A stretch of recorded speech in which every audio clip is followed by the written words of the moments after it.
प्रत्येकाला शिवाजी शेजारच्याच घरात जन्माला यायला हवा असतो. आमचं एकच घर असेल की शिवाजी आमच्याच घरात जन्माला यावा असं अठास धरणारं. मी म्हणते काय बिघडलं थोडंसं नमतं घेतलं तर. अहो अशी लुटूपुटूची लढाई जिंकून कोणी बाजीराव होत नसतं. समोर हे भलं मोठं सैन्य उलट चाल करून आलं आपल्या अंगावर तर निभाव लागणार आहे का आपला? घाबरू नका, आम्ही आहोत तुमच्या पाठीशी असं म्हणणार आहे का कुणी? त्यांना त्यांच्या जीवाची काळजी नाही? त्यांना लेकरं बाळ नाही? जरा म्हणून विचार करायचा नाही? अहो आयत्या वेळी नाही कोणी मदतीला आलं तर काय करणार आहे आपण? घरात ह्या दोन दोन तरण्या ताठ्या मुली, काळजी लागते त्यांची.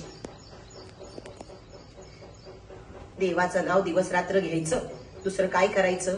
दुसरं काय आहे हातात माझ्या? आताशी तर देव सुद्धा ऐकेना झालाय माझं.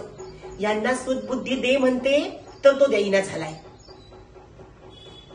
शेवटी काय, आम्ही कुणाचं वाईट केलं नाही, आमचं वाईट होणार नाही असं म्हणून गप्प बसायचं. दुसरं काय आहे हातात माझ्या? देवा बघ बाबा तूच आता.